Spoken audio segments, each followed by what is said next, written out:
No matter if points are gained or points are lost, there will be much to discuss. For analysis regarding tonight's Winnipeg Jets game, here are Dave Manouk, Ezra Ginsburg, and your host, Drew Mindell. The Illegal Curve post-game show starts now. If I told you in the month of April, the Jets, the Winnipeg Jets, the Winnipeg Jets would not have lost a single game, would you have believed me? Especially given the way as the March ended, probably not, but that's exactly the reality for this Winnipeg Jets team, who have now won 7 straight games, and with tonight's 4-3 victory over the Seattle Kraken, have now clinched home ice advantage over the Colorado Avalanche for round 1. And with that, gave themselves a little latitude if they decide to rest some guys for game 82 on Thursday night when the Vancouver Canucks come to town. But for now, Ezzy, Jets fans are basking. Probably not the best game, not the game we saw against Dallas or Colorado, but you expected that. It was going to be a looser game against a Kraken team with nothing to lose other than the game itself.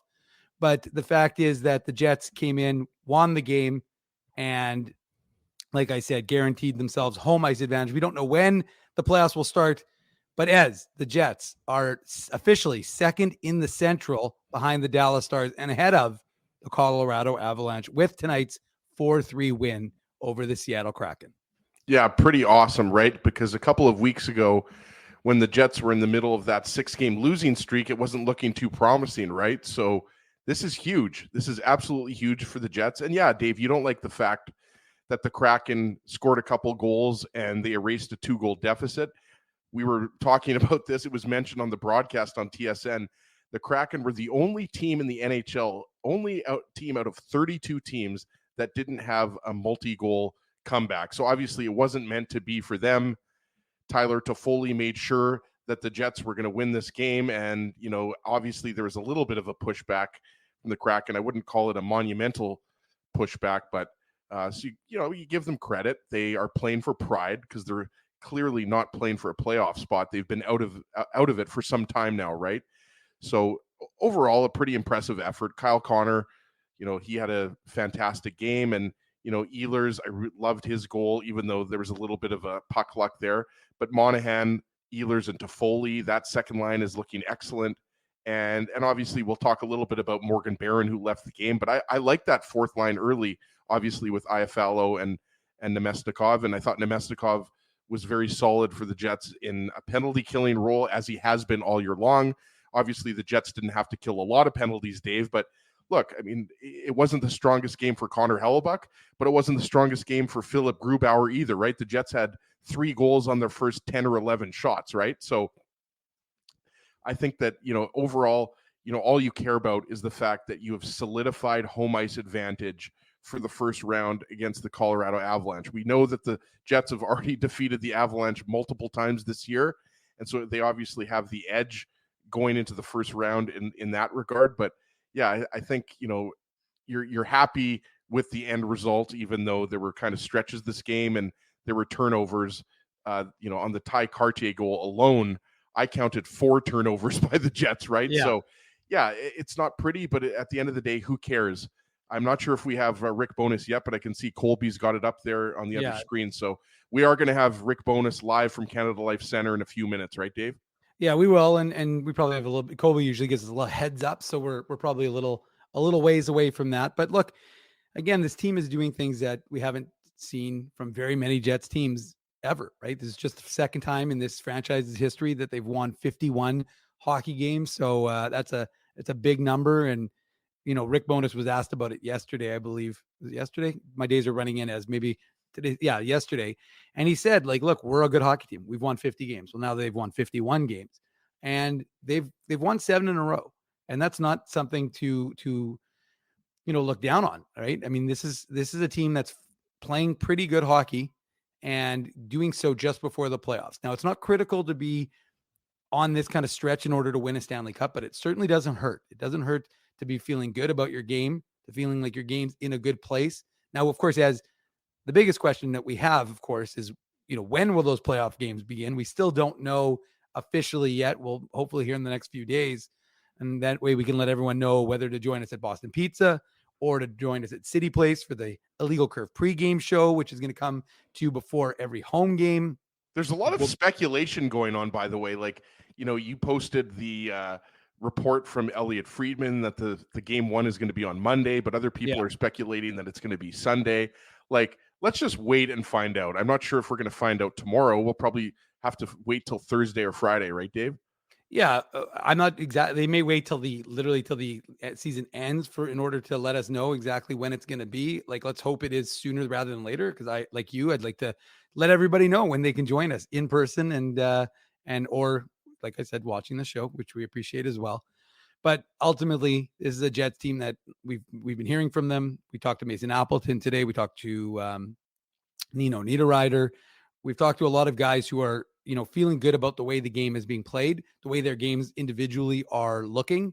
And, like I said, you weren't expecting this game as to be a Picasso. You just knew that it wasn't going to be, given the fact that Seattle has been, loose and they don't have anything to play for. So you knew that they were just going to come in and be a little bit more run and gun, and the Jets were going to try and close that down. And were they perfect at it? No, obviously not. There were definitely some plays, especially in that second period, as you touched on, that I'm sure the coaching staff won't like, because it was, you think about that giveaway with Pionk, and of course Morrissey, I think, was flying the zone at the time. So Ehlers on one of the goals, he made up for it, as you said, but little things that they'll work on. And one of the things that we've heard, today we heard it from Dylan Sandberg. Yesterday we heard from Connor Hellebuck, was this idea of this video session that these guys did during their losing streak, where it kind of, Rick Bowness, had alluded to this idea that they knew what was going on. He wasn't going to share it with us. He wasn't going to tell us in the media what was going on. So he would, whenever we were in the Matt Frost Media Center, he wouldn't really share that information, despite prodding. But, Connor Hellebuck talked about it. Dylan Sandberg talked about it today. Just the idea that these guys, there were some elements to their games that needed to be worked on, and that they were finally kind of hit that point when in that losing streak where they kind of got it, the details that we talk about, and they figured out, where they were going wrong. So good on them. And again, like I said, not all wins are perfect, as we saw in Nashville, where you won despite the way you played. But so far, with the games against Dallas, with the game against Colorado, and now with this game against Seattle, this team is feeling good as they go into the first round. And the Colorado Avalanche probably aren't right now, based on how things went on Sunday against Vegas.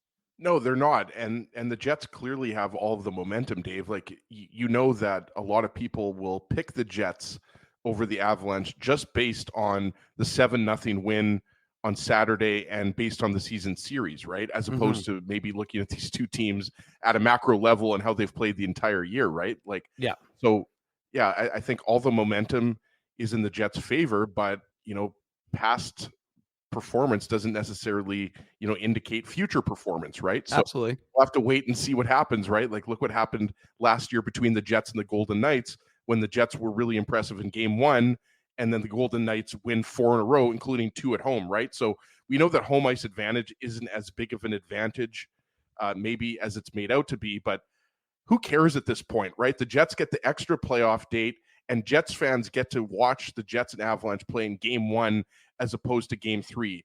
So this is not necessarily about, historical data. This is about Jets fans. And after, the way the season ended last year, now the Jets finished second in the Central, and they're going to get home ice advantage against the Avalanche. So this is an opportunity for all Jets fans watching now to celebrate. So I'm not going to be a buzzkill and throw cold water on this. This is a happy day for Jets fans and a happy day for the organization. And even though, like you said, this game, wasn't beautiful. I mean, there were some periods of this game where, the Jets weren't generating a lot of offense. Yeah. I told you, Dave, the Tanev, Pierre-Edouard Bellemare, Thomas Tatar line, obviously they connected for a goal. Like that line was giving the Jets a lot of problems. And then the third line of Yanni Gourde, Oliver Bjorkstrand, Ty Cartier, they were obviously the three players that connected on the tie-in goal for the Kraken. They were really good.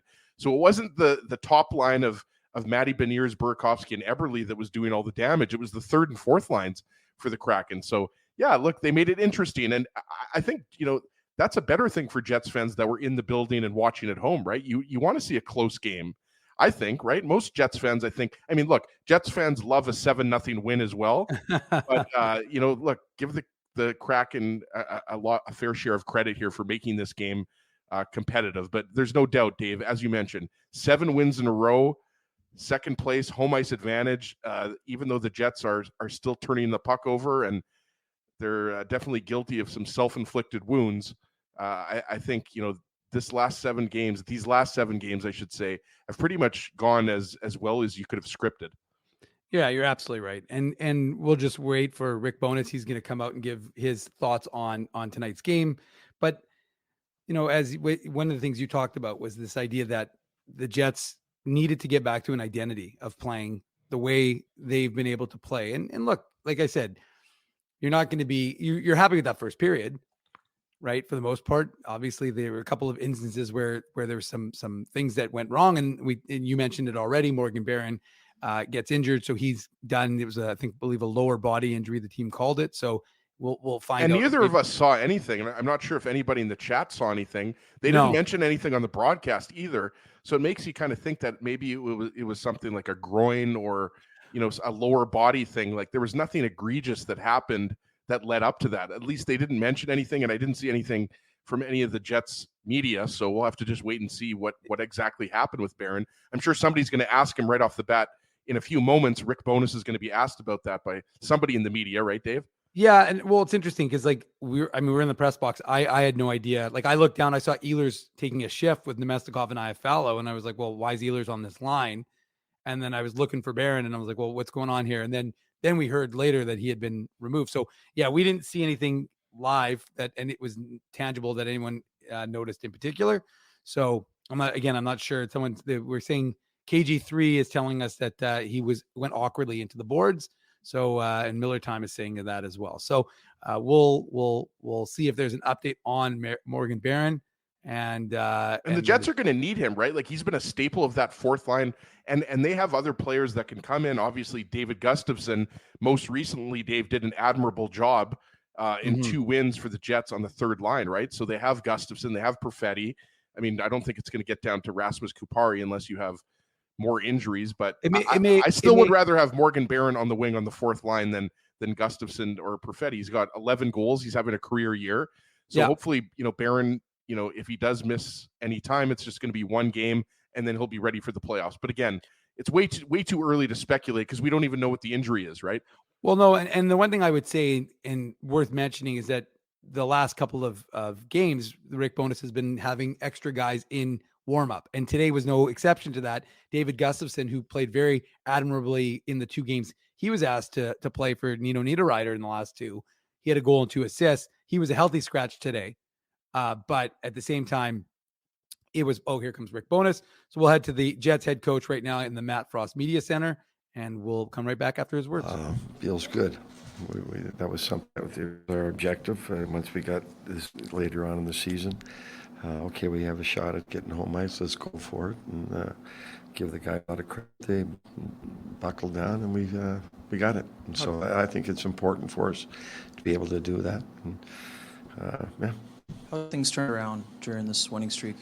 Pardon me? How did you get things turned around during this winning streak for your group as a whole to get some momentum? I think, that 6 games we were losing, we played a couple of really good games in there. We did. I mean, not really good, but well enough to get a point or something. So we didn't let it beat us. We kept the focus on the process and getting back to the things that we do well for 60 minutes, and we were able to do that. Yeah, I mean, how impressed have you been? Kyle Kahn said the commitment to that play and that defensive structure. Exactly. Because they know now what it looks like, and they know now things aren't going well. What we have to do it's a little easier for them to see it themselves, right? Because we've been doing it in 2 years, it's a little easier to recognize, and they have to buy in, and they've done that. What can you tell us about Morgan Barron lead game? We'll probably know more tomorrow morning. We got to get we'll see him get reevaluated. Okay. Rick, further to club's ability to self-correct elements of the system when it doesn't look quite right, does that make the second period tonight less of a concern, even though it's very late in the season? Well, the second period was the best terrible puck management. It had nothing to do with structure. It was just puck management, all of it. So, but they recognize too right now that okay, we're feeding their transition. We're giving them opportunities. We let them get back in the game, just with our puck possession, our puck management. That's really the biggest issue we had in the second period. Because Thursday's game has no stakes in the standings riding on it now, are you contemplating resting some guys who could use a Yeah, break? we're going to talk about that tomorrow.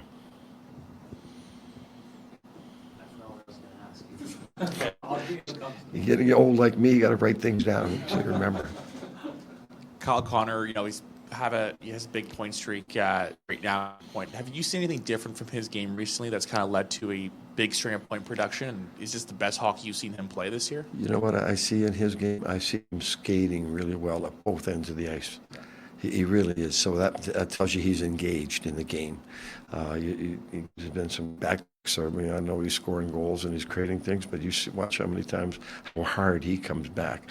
So when you see that in your players, you know they're totally engaged.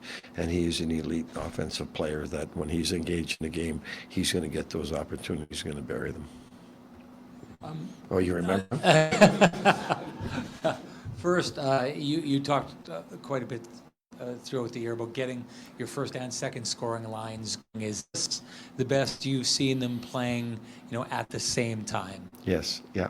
Again, we've liked that chemistry of the Monahan full Healers line from the day we put them together, and that's looked good. Gabe's missed quite a bit of, he's missed enough time. But when he's there on that line, he looks good on it. And we know the combination of Mark and KC works because before KC got hurt, he was leading the league in goal. So we know that's there. But we needed that second line to come up and be more consistent, and they've done that with the acquisition of Sean and Tyler. You're not the kind of guy to talk much about yourself, so I'll ask about your coaching staff, but I just wonder how you feel the job that your coaching staff has done from him that not long ago was in a 6-game losing streak, and you laid out a bunch of things that you wanted your team to do, and it almost looks like you've ticked every single box that you're trying to get this team doing before you're heading into the playoffs. The coaches work very hard. They're here early in the morning, and they're all very intelligent hockey. They're good hockey people, and they're good people. They all have good rapport with the players, and that's important today, that communication you absolutely have to have with your players, and the whole staff is very good at that.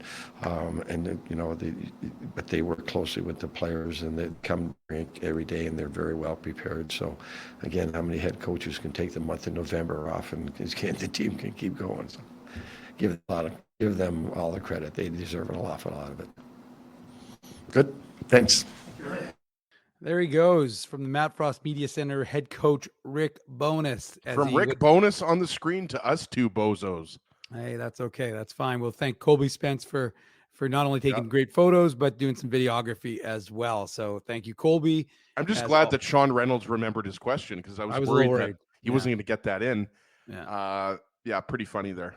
Well, I think, unfortunately, Rennie used up all his good material when he was on our show on Saturday, the Illegal Curve Hockey Show. So if you didn't get a chance to check that out, make sure you do. It's worth downloading. And thanks to all of you. We shot up. We were I think top 25 podcasts in Canada for hockey. So that's always appreciated and well received because of good folks like you helping us with that algorithm, making sure you're subscribing, making sure you're smashing that like button and leaving comments. That kind of stuff helps. Top 25, Dave. We're at least I think the 23rd or 24th best podcast. Come on, 25. We were close, but hey, we were 23. We're still ahead. We were ahead of Don Cherry, so that wasn't too bad. He was the Grapes, Right. I think, was in 29th, so we're doing all right. But anyways, thanks to all of you. That's how we do this, is because all of you support us each and every one of the times we do this show. So it's been a good run, Ezzy. I can't believe we're already at game 81. I don't know how it got here that quickly, because it felt like, especially when we get to the 50s, maybe the 60s, you're kind of like, all right, this feels like it's a long time, but we're now at the game 81. We have one game left after all of this, and we'll get into the post game as soon as I can pull up the sheet. One thing to mention before you hit the bumper there, Dave. Sure. Brent Bellamy, a good friend of the show, mentioned this. If the Jets, I don't think I'm going to have to fact check Brent. He's an accomplished architect and columnist for the Winnipeg Free Press, so I trust Brent's facts here. But he says if the Jets defeat the Canucks, they would finish 4th overall. Right. So, and that would be the Jets' best record. That would be the Jets' best 1.0 or 2.0. Pardon me. Sorry. Let me start that again. That would be the Jets' best finish as 2.0, because for the Jets 1.0 in 1985-86, they finished 4th overall. Interesting. So it would tie the best finish by a Jets 1.0 or 2.0 team. Okay. Well, that's pretty those are cool. some good factoids. Yeah. This of course would tie the Jets for the best ever most amount of wins if they can beat the Canucks on Thursday, because they'll have that 17-18 team, the team that we always talk about, the team we always reference. They had 52 wins. They had a few more overtime or shootout losses than this team, so they finished with 114 points. This team's at what now? 108, I think, is where this Jets club is right now. So they'll be a little bit below that team, but still, I mean, this is one of the best teams we've ever seen in 2.0 history, probably 1.0 history, maybe not WHA history, of course, because we know what the teams in the WHA did. But like I said, we'll get the Betway game recap started, because it's time. We got 7 goals to discuss, not 7 goals by the Jets, but 7 goals total. So we're gonna have the Betway game recap coming your way right now. The Betway game recap. The Betway game recap is brought to you by Betway, one of the most trusted voices in sports betting, both in Canada and all around the world. Betway is the sports betting app that puts you, the customer, at the forefront, with a large selection of betting options in sports, as well as strong promotions and fair odds. What are you waiting for, Ezzy? Head on over to Betway and bet your way. You must be 19 years or older to play, and always, Ezzy, please play responsibly. Sorry, somebody is now saying in the chat, sorry, I was trying to post the comment, Dave. I lost it. But I think that might not be correct, because if the Jets had 114 points that year, weren't they 2nd overall? Yeah, that's why I didn't want to poo-poo Brent's thing, but I was somewhat. I mean, Nashville, was that the year Nashville had 117? Yeah, unless there was a team that was between the Jets and the Predators, but I don't think there was. Well, I mean, it's not really hard to look up, but regardless, 100. If the Jets get to 110 points, that's their 2nd best ever season, Jets 2.0. Yeah, or 1.0. So. Yeah, I would think so, but now I'm curious, because now you got me looking. The Jets had 114. I think Brett's wrong, unfortunately. I also might have read Brent's message wrong. I guess comment wrong. Well, because the Predators had 117. Sorry, Brent, I let you down there. I was going to say, unfortunately, Brent is very wrong, because the Predators had 117 points. Jets had 114. They were the 2nd overall team. So something. There's a miscommunique, I think, in your reading of his thing. Dylan's settling this debate right now. Yeah. Regardless, this is one of the best Jets regular seasons they've ever had. Let's just leave it at that. I think we can agree to leave it at that. Anyways, what matters most is how they do in the playoffs, and hopefully they surpass what they did in 2018, because we know the Jets have never gone to the Stanley Cup final 1.0 or 2.0. A team from Winnipeg has won the Stanley Cup, of course. Shout out to several teams from Winnipeg in the late 19th century and early 20th century. You know, I'm talking about the Winnipeg Victorias.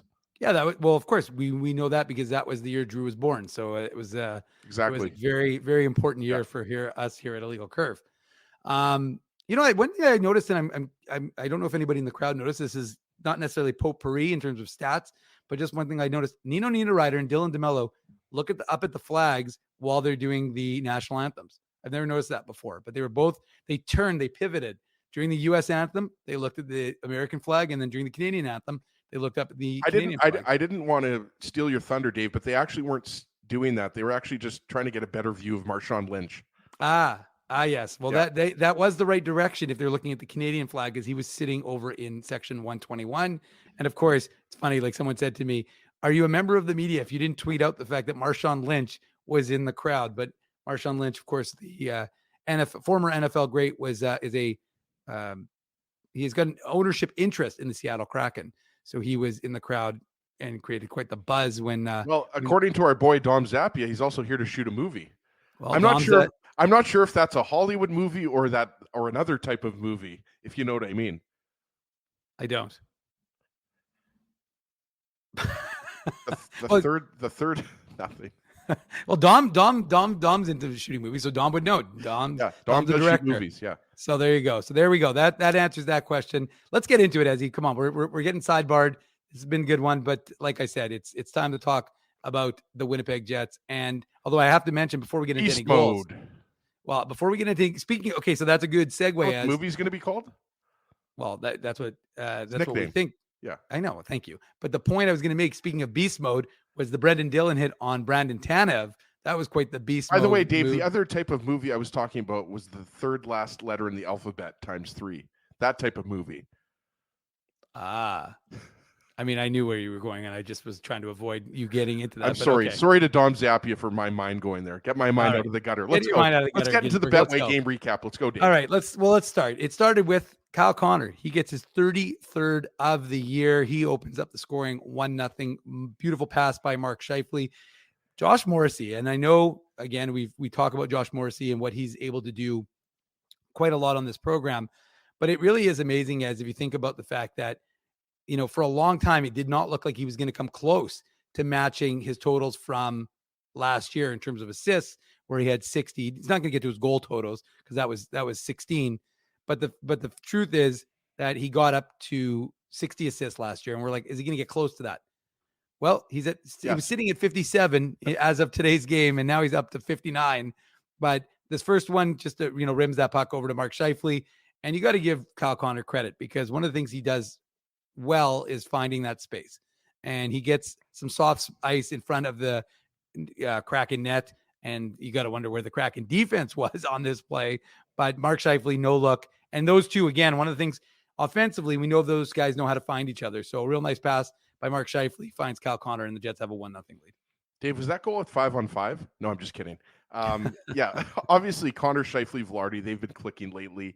And I agree 100%. And once we get to the second Connor goal, he was kind of left alone again. But this is an unbelievable pass by Mark Scheifele. And it was Justin Schultz and Brian Dumoulin who were on the ice. And I counted that pairing on the ice for 3 goals. And the Jets only scored 4 goals. So I'm pretty sure they weren't on for the one of the first 3 goals. But yeah, I mean, this is just good work down low by Mark Scheifele. And Kyle Connor quietly kind of creeps in there, but either Brian Dumoulin had no idea he was there, or just the Kraken forward just didn't cover for him because Kyle Connor was waiting all along. But just an unbelievable between the legs pass between Dumoulin's legs by Mark Scheifele, who was spun around. And yeah, this line continues to play well. It was a nice goal, but way too loose defensively for the Kraken.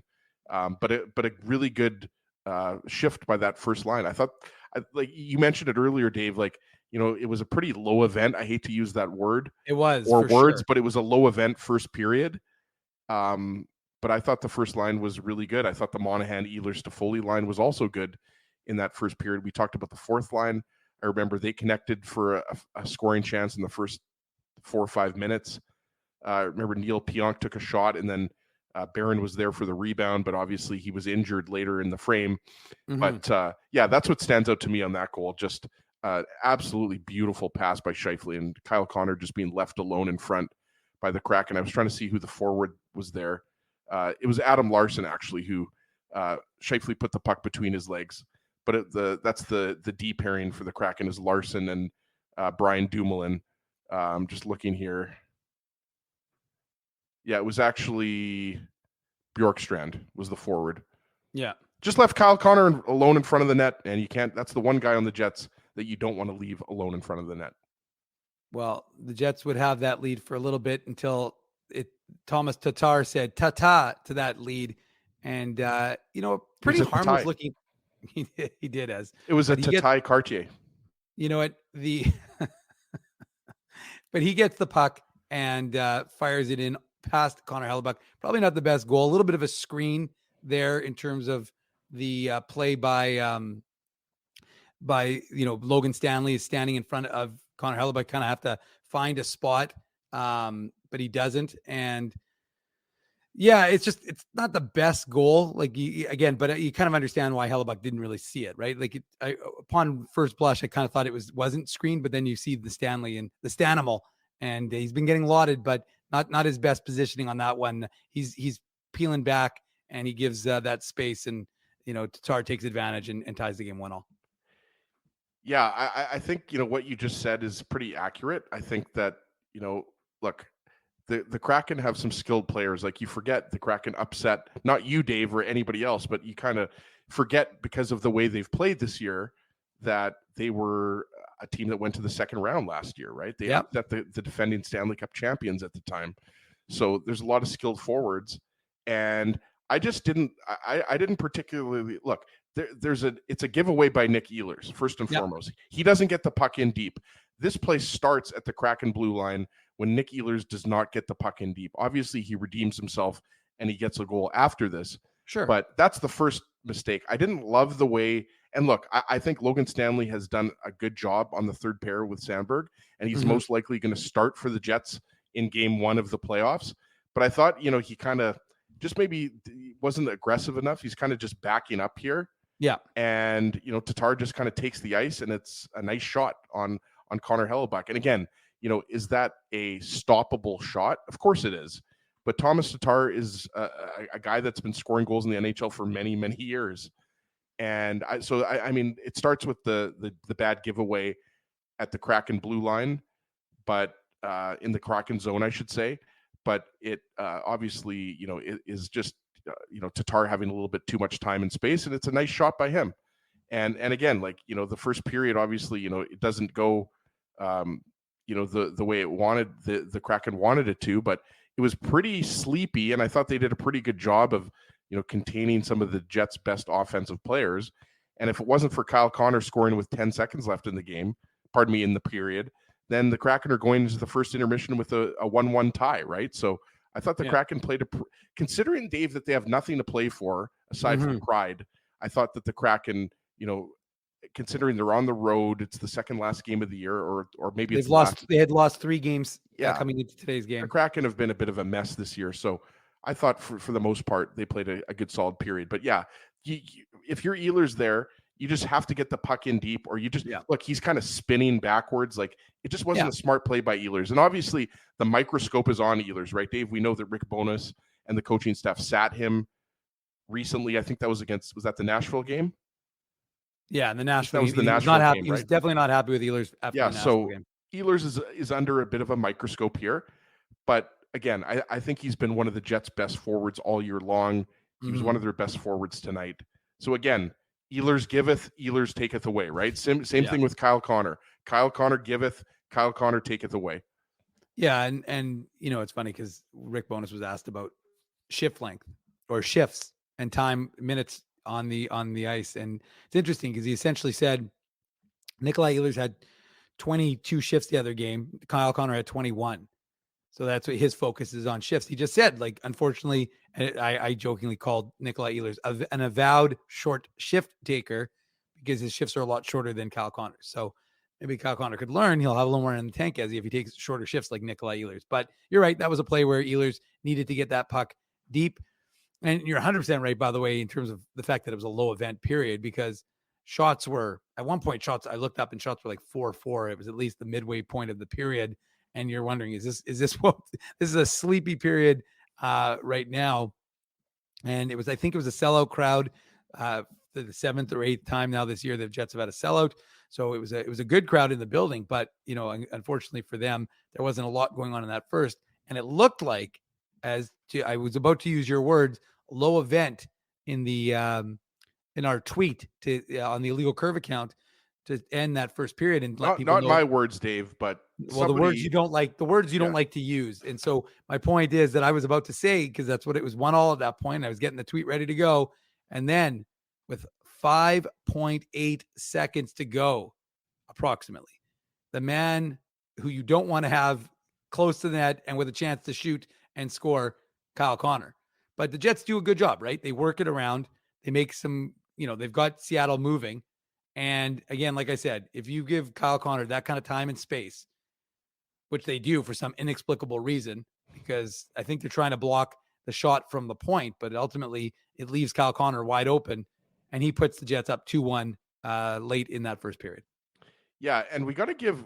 I thought Scheifele was excellent. We already talked about the Scheifele Connor Velarde line; they were good tonight. But Scheifele, for a guy who's a career less than 50% faceoff guy, I think he ended up at 63%, 64%. Dave, so that's notable. He was good in the faceoff circle. I know that you can't necessarily directly correlate. I got to say this for our buddy Garrett Hull. I'm not sure if he's watching or listening on the podcast, but we have him on every so often, and he hates when people put too much emphasis on faceoffs. Mm-hmm. But the reality is, in a situation like this, right, when the game's tied, there's how much time there was left in the period. Well, there's 14 seconds when I was going to say 14 seconds. Yeah. So that's when faceoffs are important, right? So the Jets move the puck pretty well along the blue line. I think Pionk was out there with Morrissey, and Kyle Connor is just left, like you said, completely wide open. Morrissey finds him with a nice pass. But again, like, he has way too much time and space. And I mentioned this before. It was the Dumoulin pair, Brian Dumoulin and Adam Larson. Pardon me, not Adam Larson, Justin Schultz. Sorry, I got to get my defenseman right here. Brian Dumoulin and Justin Schultz were the D pair out there. And again, like, I'm not sure if it was just a function of Brian Dumoulin was out chasing, and Justin Schultz was kind of out of position, but Kyle Connor just creeps in from the blue line, and he's right at the bottom of the circle. And at first it looked like he might pass it. But he just says, well, I've got all this time and space. I might as well just go roof daddy on Philip Grubauer. Right. So, again, just, good on the Jets, good execution. But the Kraken just looked like they were a little bit lost in their defensive zone. And that's probably one of the reasons why they're not a playoff team and they've been on this losing streak to end the season. Right. But Connor, Scheifele, and Velarde were huge. Got to give Velarde credit too, Dave, as you mentioned, on this goal. Like, he goes to the net and he causes a little bit of confusion there, right? And that's why I think this line has been so complimentary, right? Gabe Velarde, he like, they say nice things about each other. Yeah, well, and you have to worry about, and that's the thing with Justin Schultz, is he has to worry about Gabe Velarde, and now Brian Dumoulin is a little bit out of position. And again, that's just, to me, a little bit of lack of communication with the Kraken, knowing who should take Kyle Connor. It was Kaylor Yamamoto. Sorry, I just had to get the replay there. Kaylor Yamamoto took the face off. And again, right, like, if you're going to have Dumoulin out chasing Mark Scheifele, then someone's got to cover Kyle Connor, right? So it's just miscommunication between the Kraken. But again, that's a key goal, because you're going into the first intermission for the Kraken, even though this is a meaningless game. That's deflating, right? We've talked about this so many times. The Jets have been scored on late in periods, but more often than not, the Jets have been the team scoring late in periods, and it's a huge difference going in, especially when Connor Hellebuck isn't going to be letting in many more goals. Obviously, they scored a couple more, but that was a huge goal at the time. It didn't necessarily stand up, but that was a big one to get a goal that late in the first period. Yeah, there's no question about that, Ezzy. You're absolutely right. And so the Jets go into the first period up 2-1. And despite the fact that it was a fairly uneventful period, the home team will take that 2-1 lead into the second. Hold on a second. Do we have breaking? I see Doug Thorosky saying first playoff game. Has that been confirmed? It's not confirmed. It's Scotty Billick of the Winnipeg Sun is putting that out there, saying that the Jets will follow. Or Sean Monahan too. Yeah, is saying that the Jets are going to follow the Leafs and Bruins, and they'll be at 8:30. Which, if that's the case, well, the post-game show might be starting around 7. And Rat River Rebel WF, got to get the WF in there. He's saying, why aren't we playing on the weekend? I have no idea. Why not? It doesn't make a lot of sense. The Nashville Predators' last game, I think, was yesterday. Either yesterday or today. And no, it was yesterday. And I think they won't play now again till Monday or Tuesday. Like, the NHL doesn't make any sense. Like, the teams that finish earlier should be the ones that start on Saturday, right? Like, it doesn't really make sense why the teams that finish earlier, like the Jets, I think, are there any games Friday? I don't think there are any games. No. Friday, it starts Saturday, Sunday is the first. Yeah. So if anything, that's why a lot of people were speculating that game 1 would be Sunday. Yes, that would make a lot of sense. At the end of the day, I mean, look, the NHL is going to schedule the games when they want to schedule the games, right? Yeah. But I agree with Rat River Rebel. I thought it would make a lot of sense if game one was Sunday.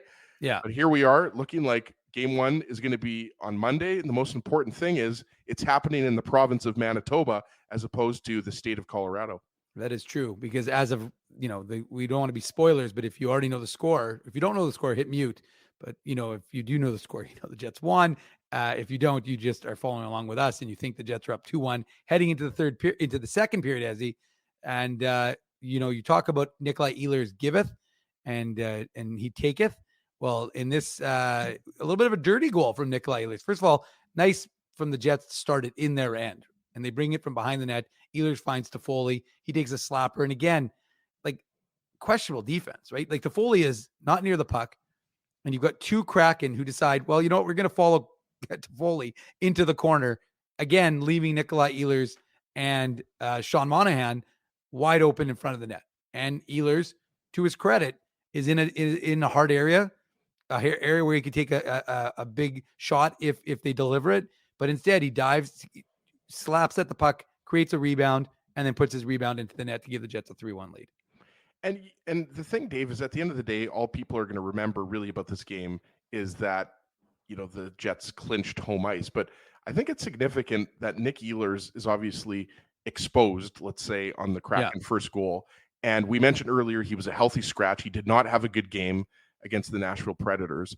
And I think it's significant here, this goal, because obviously this was the kind of pull ahead goal or pull away goal.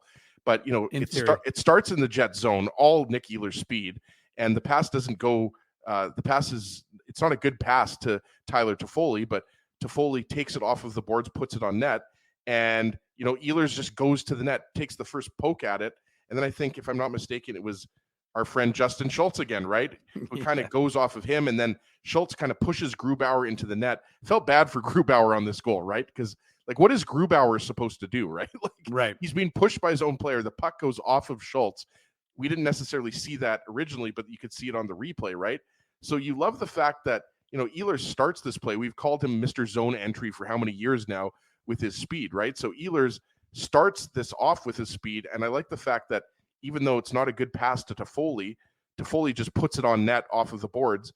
And even though you get a lucky bounce because it pops up and goes off of Schultz, I love the fact that Ehlers just goes right into the net. Like, he's right in there in the blue paint, and he dives and he makes sure he puts that puck in. So again, that's the type of goal, Dave, you expect like guys like Adam Lowry, Nino Niederreiter, Mason Appleton, like the third line guys to score that goal. So I think it's significant though that Ehlers scored that goal to put the Jets up 2 because of everything that's been happening. And, as we talked about, not just earlier in the game, but throughout the season, really, right? Like, that's been a big narrative this season, right? That even though Nikolai Ehlers has been really successful at 5-on-5 with Mark Scheifele, he often finds himself on the second line, the second power play unit, everything like that, right? So that was a huge goal. And even though, as we're going to get into, the Kraken tie it up, at that point, that was giving the Jets some breathing room, right? Yeah, and look, it's amazing to say this. I think it's only the second or third. I think the third time maybe Nikolai Ehlers has hit 60 points. So, career high is 64, Dave, 65, 64. Yeah, he had 64, but that was like in 16, 17. No, yeah, 15 is either 15 or 16 or 16, 17. I should know since I tweeted the stupid thing in my potpourri. It was 17, 18 when he had 60. And he's up to 61. We'll get into that in a second. His career high was 64, like you said, in 2016-17. So, hey, he could have a 5-point night against Vancouver.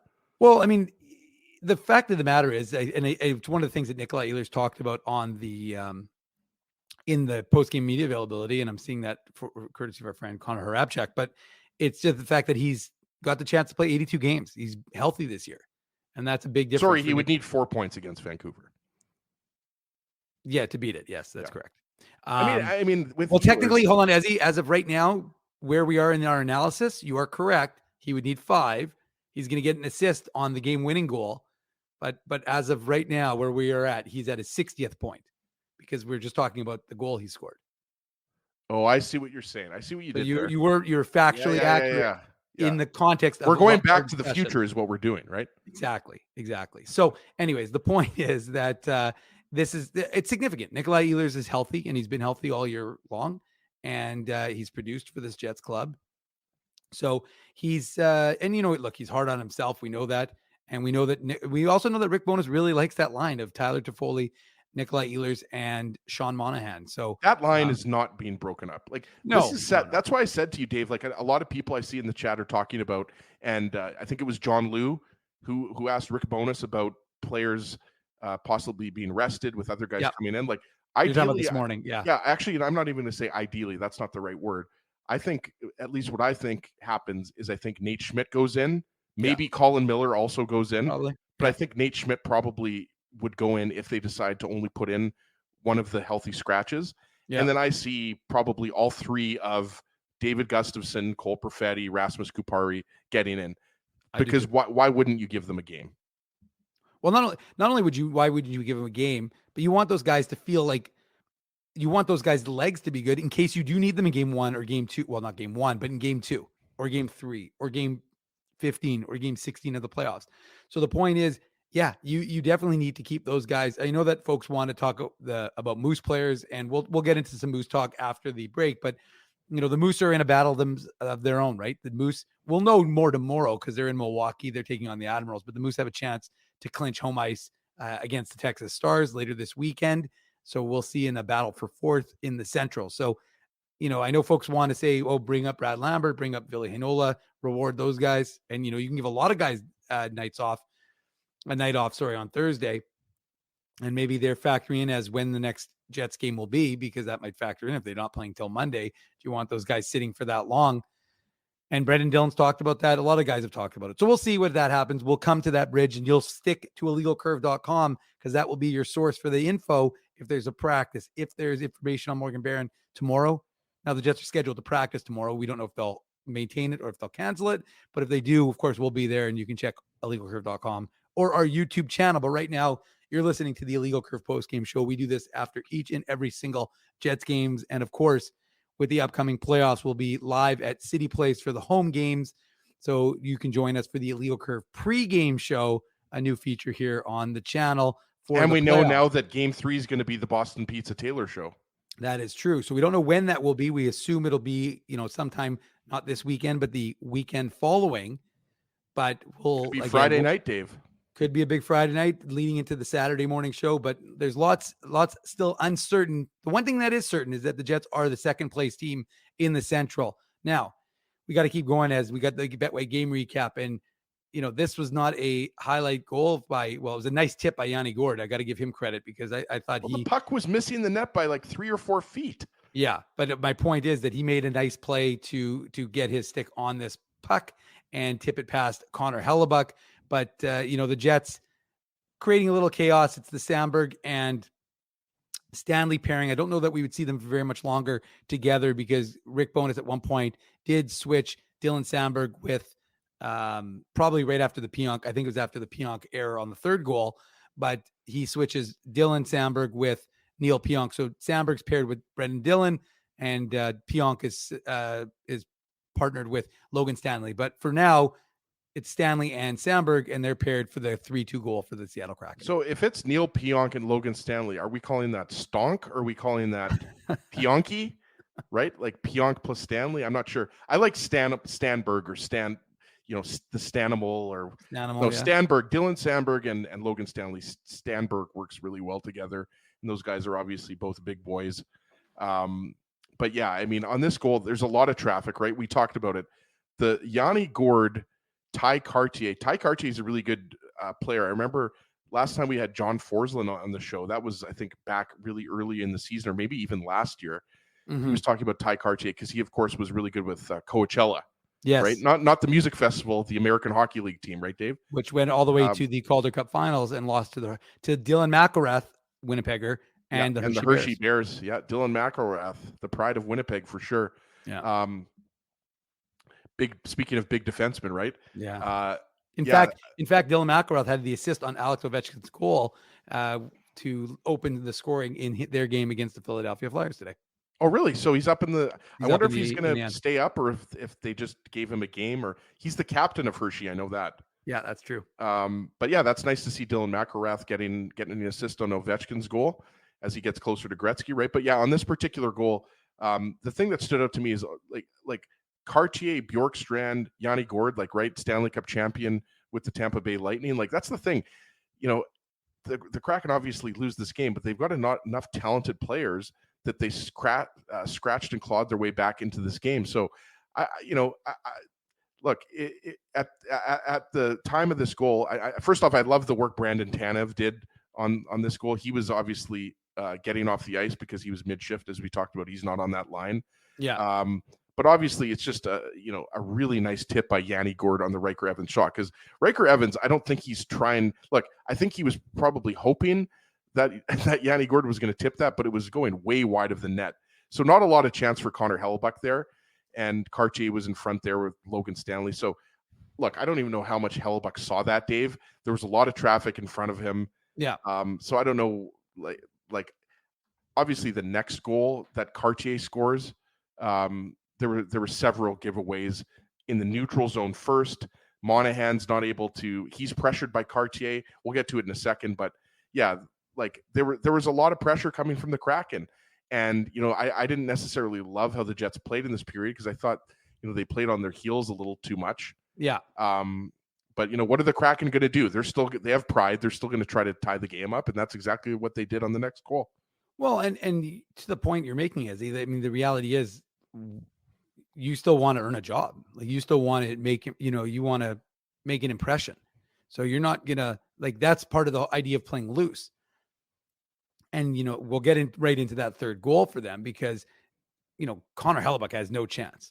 I mean, it's not great defense. And look, the Jets, I think they scored, Yanni Gord scored at the 5:11 mark. So 13 minutes later, the Jets had that lead. But you're right. They weren't overly aggressive. They outshot Seattle 11-9 on this play. But Sean Monahan, really is a little hot potato there with the puck as he gets pressured. And then Neil Pionk, what I'm getting at, I guess, ultimately is that you can lay this at almost everybody's feet. Everybody who's on the ice played a role in here because the Monahan line was it was like a hot potato, the puck in the Jet zone, right? Like right.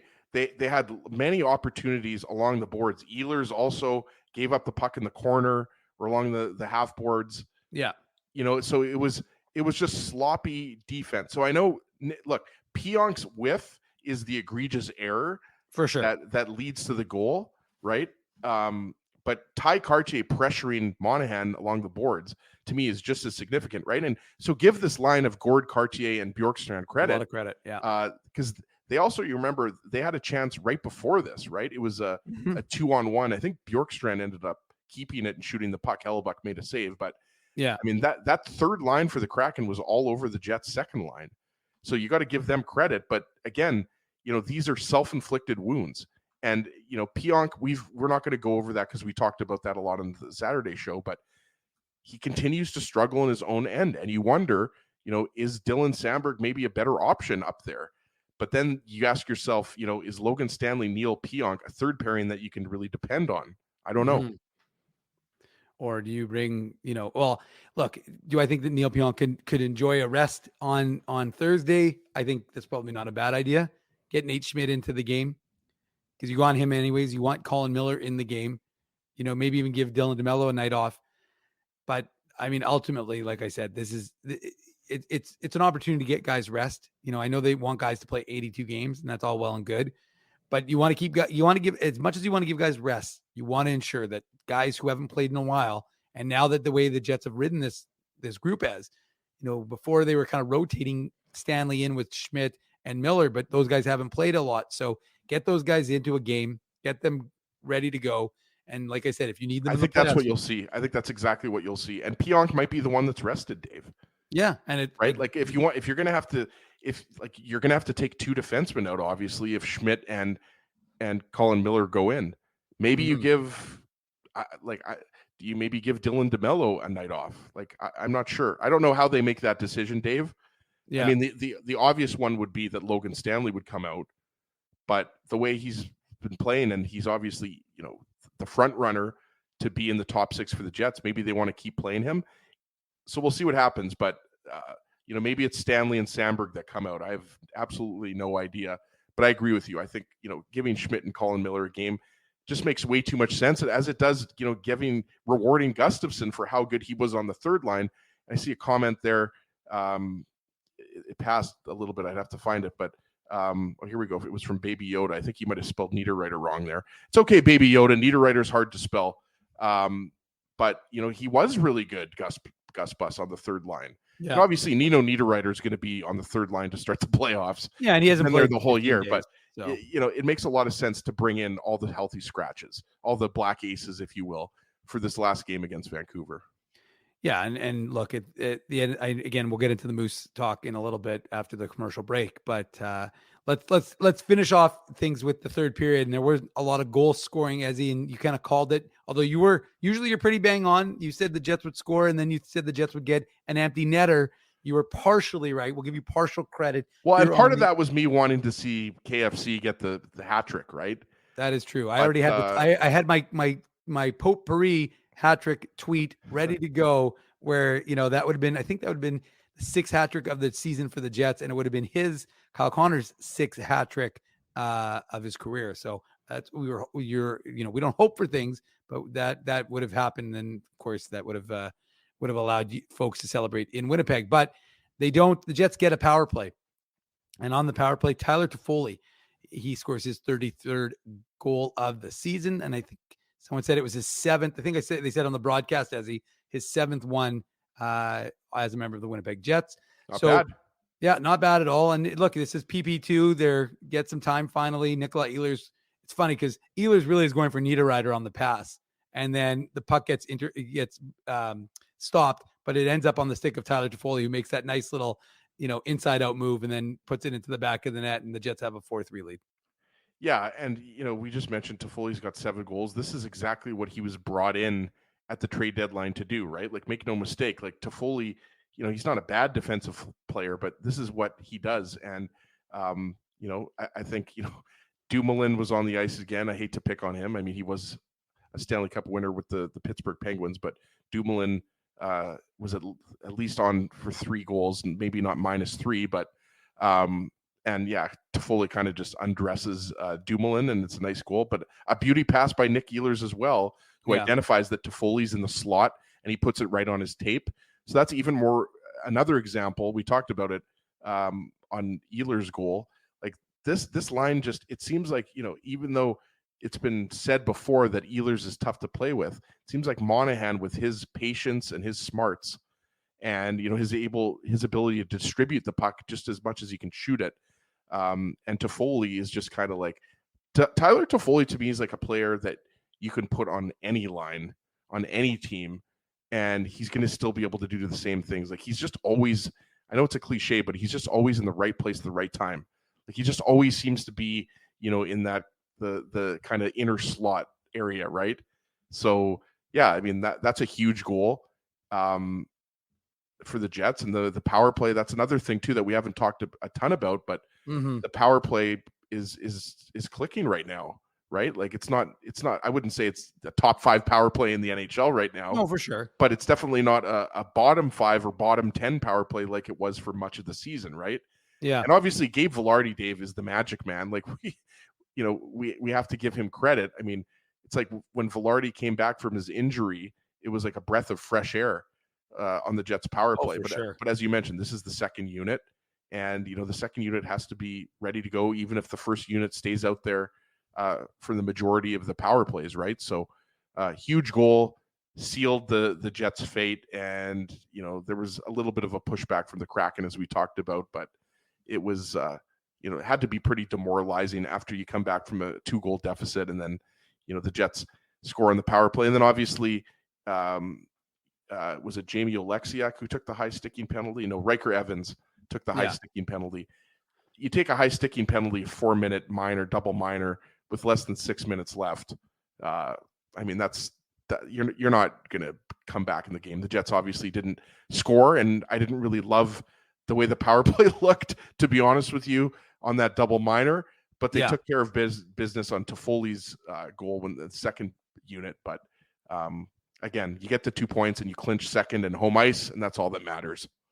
For sure. And I'm just going to correct myself because I want to make sure that we're factually accurate on this show. I originally thought when I watched the goal that Nikolai Ehlers' pass went awry, but then watching that replay, you are right. He definitely intended to make that pass to Tyler Toffoli. I thought originally he was passing to Niederreiter, but then you can see the way he kind of abruptly changes it, that he actually was intending that pass to Toffoli. So heck of a nice pass by Nikolai Ehlers. And like I said, that gets him to 61 points, but more importantly, gets the Jets to 51.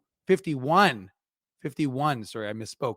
51 wins on the season as they go on to defeat the Seattle Kraken 4-3 to win their 7th game in a row. It's hard to believe, as 7 straight games. I mean, it's amazing. Sports is such an unbelievable thing to follow, right?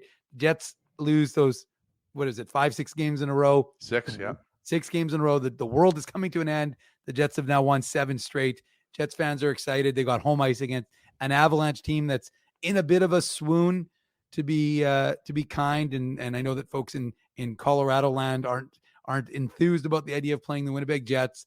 So should be a fantastic first round series. We still don't know. I know there's lots of speculation about when this will start. And like I said, right now it looks like folks are saying Monday at 8:45.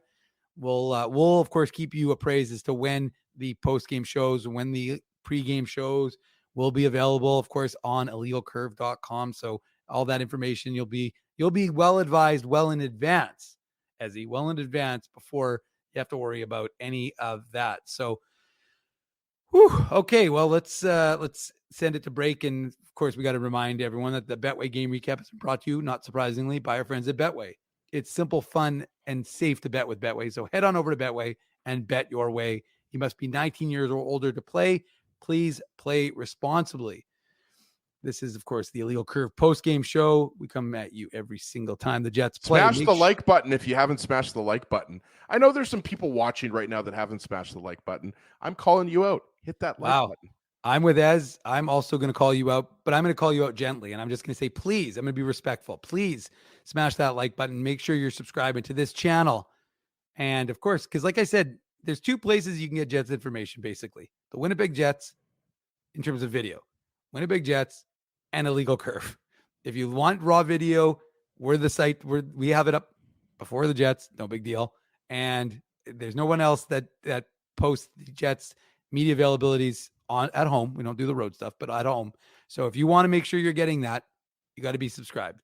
All right, we're going to head to some words from our sponsors. And when we come back, we'll maybe talk a little Moose. We'll talk hardest hitting comment. Of course, I forgot to give out the Seagram shot of the game, so I'll do that on the other side of the break. We'll have lots to do. Don't go anywhere. These are words from our sponsors. You guys ever wish for a game changer in life? Like finding out your favorite snack has 0 calories? Or discovering the mute button on Ezzy? Picture this, a secret weapon for parking, where you can book a spot a whole month in advance.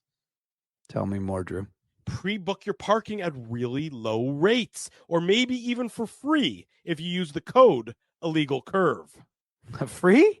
What is this, sorcery?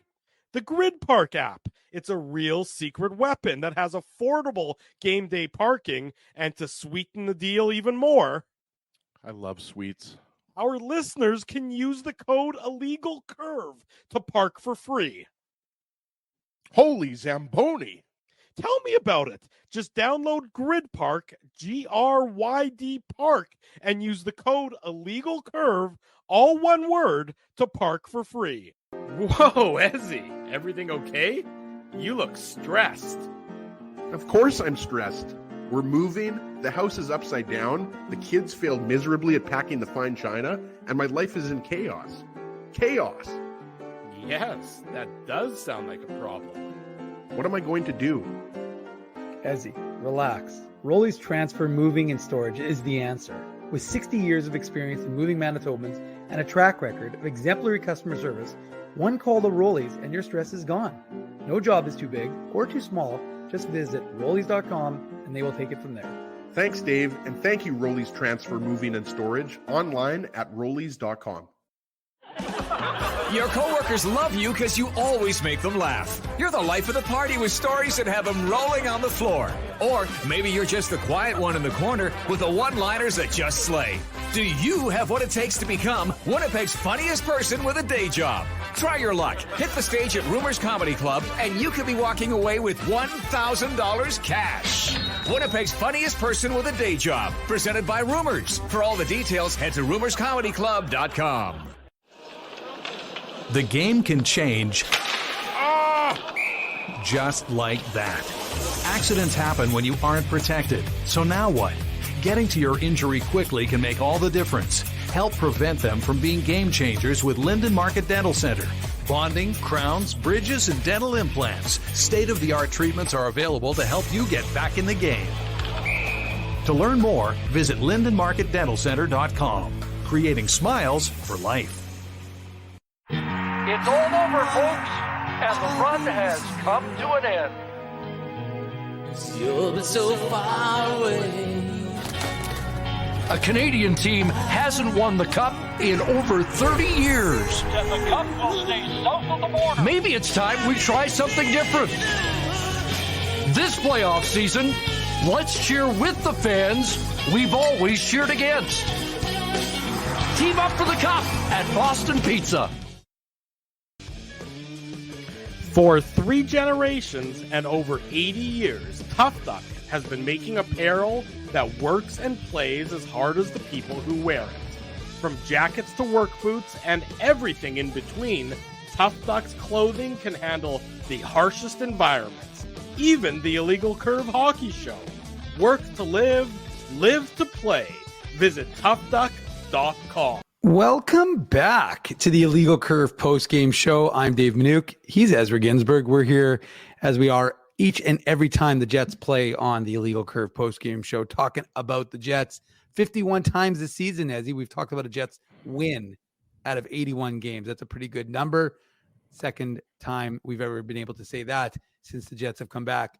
Of course, back in 17-18, we weren't doing post-game shows. We were limited to our Saturday shows. We were back on terrestrial radio back then. We were on terrestrial radio, and think about it. We were 3 hours long, so we had a little more time because there was so much to talk about because it was week-to-week programming versus getting a chance to see our faces, hear our voices almost every single day. And we appreciate each and every one of you who join us after every single game and download the podcast or watch us live or however you get Illegal Curve content.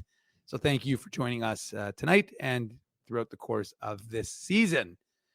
Okay, Az, let's throw you. I'm going to throw you a couple of things here because, of course, like we said, probably going to give it to Nikolai Ehlers because we like his moxie. But before I do, let's call it the Seagram's shot of the game. The Seagram's shot of the game.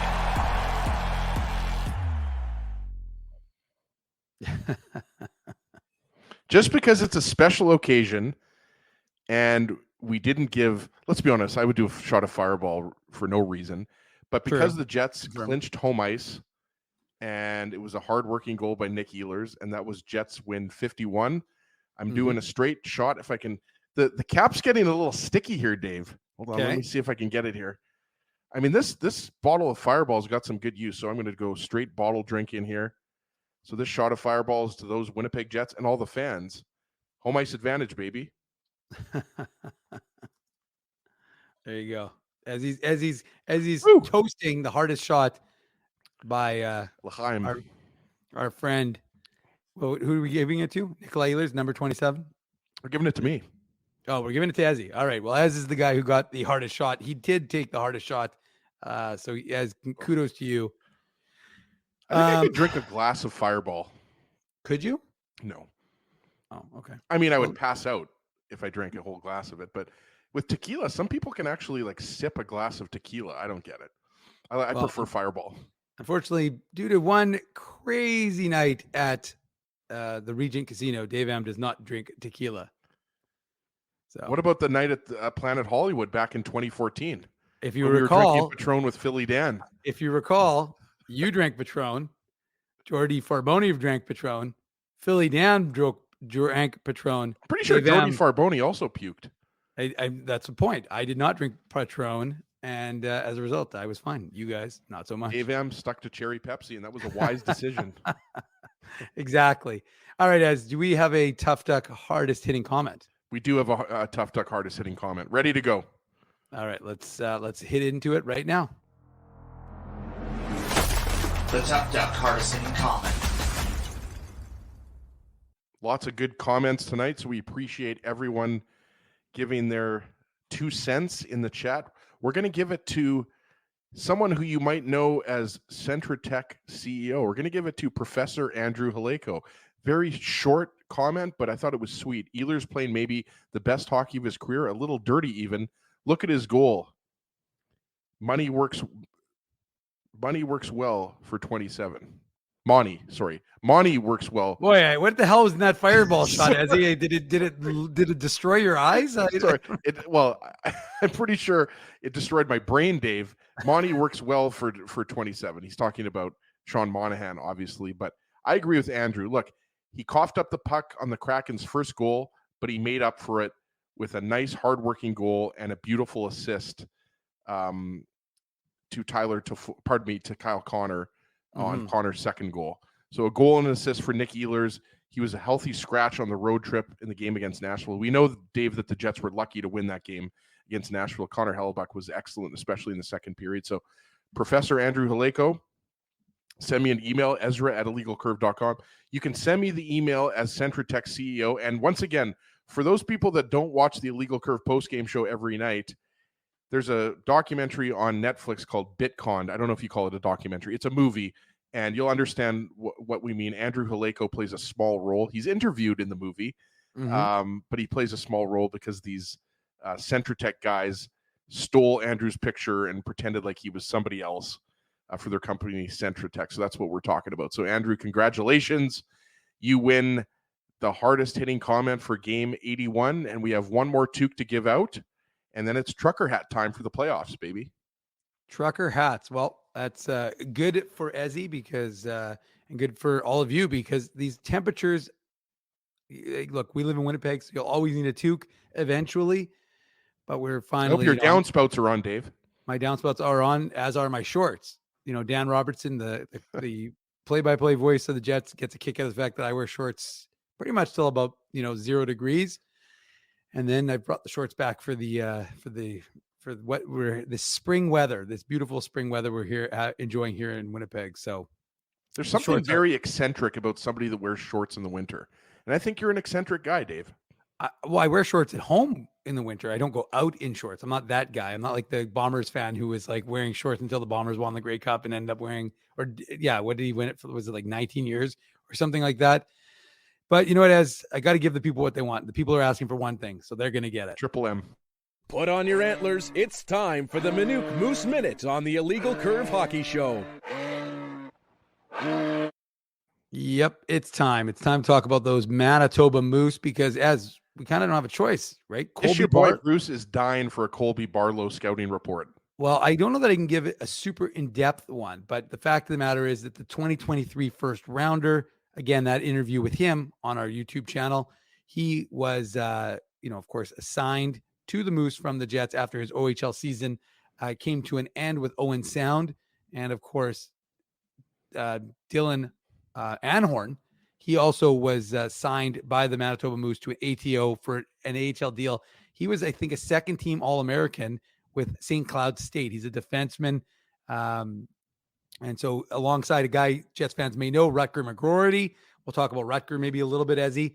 But the fact is that a couple of young guys, as well as Connor Levis, who was playing with the Vancouver Giants. He was a 2023 seventh rounder.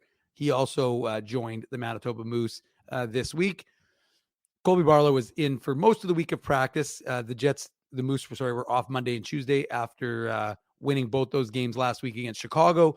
And as they were getting ready for Iowa, they had practice Wednesday, Thursday, Friday. So we saw Colby Barlow in the number 26 getting a chance to practice with the Moose. And you could just see him getting acclimatized. And he knew a lot of the guys, of course, from being here for training camp and development camp. But still, this is his first time, in a pro experience, now part of the pro camp after a 40-goal season in the OHL.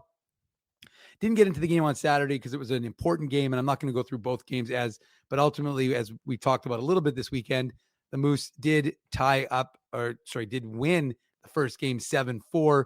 And then because Chicago lost on that game on Saturday night, the Moose were guaranteed a spot in the playoffs. The only question, Ezzy, is where. Now they missed an opportunity because they were down 4-0 in the game on Sunday to Iowa. Ended up scoring 3 goals in the third period. So they almost came back, couldn't quite get there. CJC scored the final game at home for this season. And then now they'll head out on the road. The team was in Milwaukee today. I believe they went to a Brewers game, so that was kind of fun.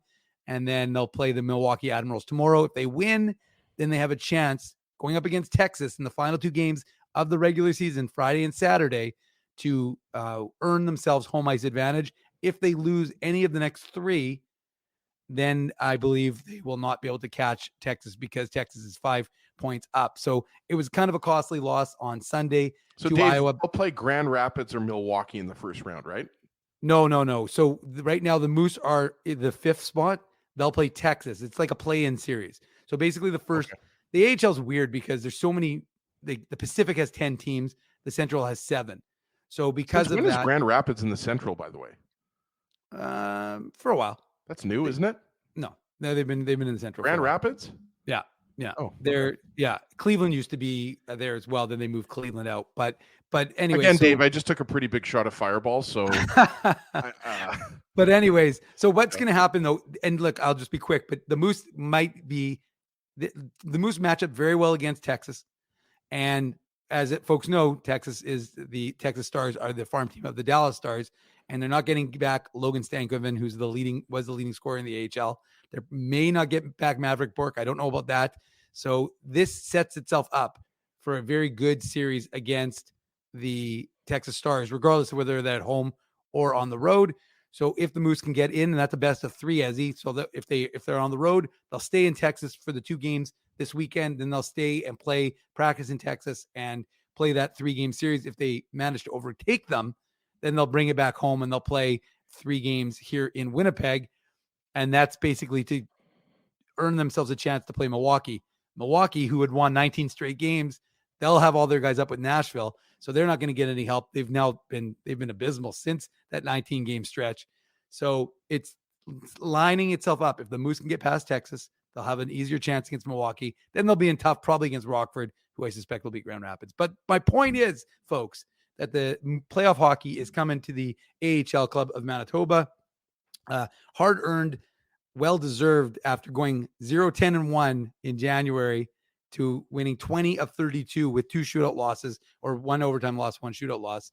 So this team has risen from what we thought was the dead in last place in the AHL to where they are now. And like I said, with a chance to earn themselves home ice, that starts tomorrow in Milwaukee. We'll have it all covered. And lastly, they gave out all their awards. Cal Capobianco, got to mention him as he's having a phenomenal season, his best ever in the AHL. He is leading all defensemen in scoring. I believe he's up to 52 points, 12 goals, and 40 assists. So he's having himself a hell of a good season. And Brad Lambert, he is just a couple points back of Sami Niku for second of all time on the rookies points list. He's at 52 right now. So he's having a real good season. A lot of the Moose are, and Thomas Milic, of course, the 2023 fifth rounder of the Winnipeg Jets. He has been a big part of this turnaround in net. Woo, that was a long Minuk minute, Ezzy, but I think I'm done. It was a good one, though. I appreciate that. But I'm done when Frosty has already given me the sponsors list. He's letting me know. He's like, listen, it's time. Like, it's time, Minuk.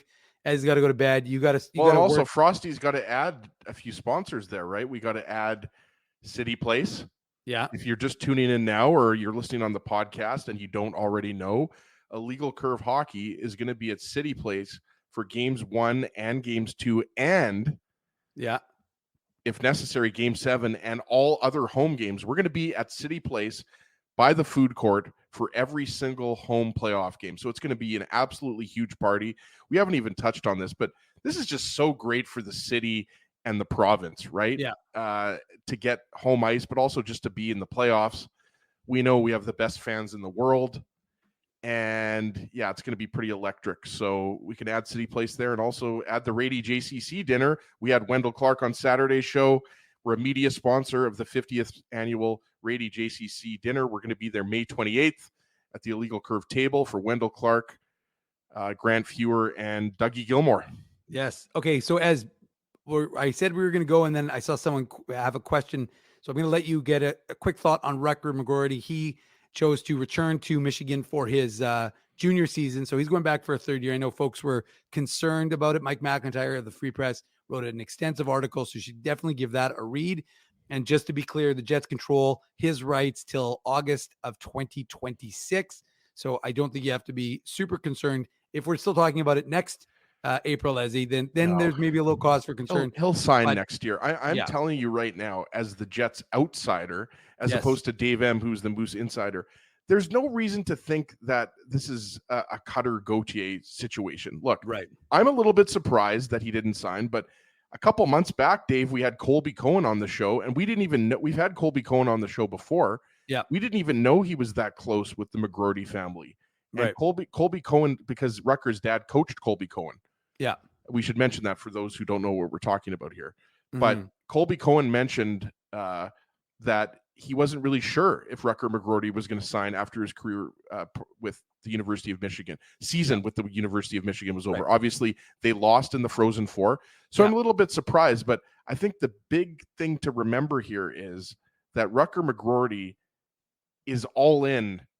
I know that's a marketing slogan for the Jets, but Rucker McGroarty wants to be a Winnipeg Jet. There's no indication that he doesn't want to sign with the Jets. I think he thought about it really hard, and he probably, asked, friends and family for some advice as well. But I mean, this is not a big deal at all. Just because, there was a chance that he was going to play for the Moose and he decided that he wants to play one more year with the University of Michigan. I think you would agree, Dave, that, there's a better, much higher than 50% chance. I would put it at 75 to 90% that he's going to sign after his third year with the University of Michigan. There's no reason to think that he's going to spend 4 years there. No. So I'm surprised. I think a lot of people were surprised, but don't be that upset, or don't think that this means that he isn't going to sign. This is not a Cutter Gauthier situation. I think Rucker McGroarty, like you just talked about with Colby Barlow, those guys were having such a fun time, maybe more fun than any Jets prospects. And we've covered this team since they came back in 2011, Dave. Like, these guys are happy to be part of the organization, and they want to be part of the organization. So look, Rucker has unfinished business. He wants to win an NCAA championship. He might end up winning the Hobie Baker Award. And he has been talked about a lot. He'll most likely be captain, because he wasn't captain this year. Right. Off the top of my head, I don't know who's the captain of University of Michigan. But yes, Frank Nazar did sign with Chicago, but different situation. I don't think Gavin Brindley and Gavin. No, it's not. It's apples and oranges. You can't look. I know people were, everybody wanted him to sign. Look, he wants to spend one more year at the University of Michigan and win a national championship. He's 20 years old. Like, let's just pump the brakes here for a second.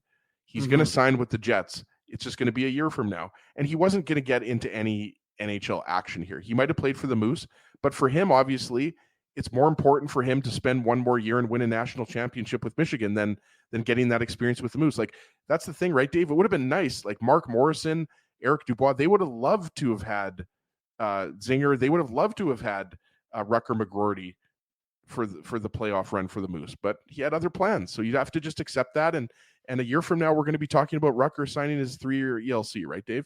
There you go. The captain is Jacob Truscott, who is a Canucks 5th rounder from the 2020 draft. So there you go. There's the answer to the question: who is the captain of the Michigan Wolverines from Port Huron, Michigan? Okay, let's get back to the sponsors and thank them, because they're a big part of why this show is able to happen. So a big thank you to all the sponsors of Illegal Curve who make the postgame show, the Saturday show, and the website illegalcurve.com a possibility. They are in no particular order: Rumors Restaurant and Comedy Club, Grid Park, use code illegalcurve to park for free, Linden Market Dental Center, Zappia Group Realty, Betway, Tough Duck, Seagram's, Rolly's Transfer, and Farmery Beer. Support these fine businesses because of their continued support of Illegal Curve Hockey. All right. It's been a action-packed and a long post-game show. So Ezzy and I are going to end post-game show 81 of the 23-24 season. Of course, illegalcurve.com is your site for all the latest Jets and Moose news. So that runs 24/7, as does our YouTube channel. So make sure you're subscribing to that. Make sure you smash that like button before you head home. Make sure maybe you're at home, but smash that like button wherever you are. And we thank you for joining us on, what is it, Ezzy? Tuesday night. And we will see you in 2 days for the season finale, regular season finale of the Illegal Curve post-game show. And then we start off pre-game shows, post-game shows, maybe intermission shows. Who knows? But whatever it is, you'll be able to find it here on the Illegal Curve channel. So thanks very much for joining us. Have a good rest of your night, and we'll talk to you real soon. Thanks for listening to this broadcast from Illegal Curve Hockey. For more great Illegal Curve content, subscribe to the Illegal Curve YouTube channel, follow at Illegal Curve on Twitter, Facebook, and Instagram, and visit your online home for hockey in Winnipeg, illegalcurve.com.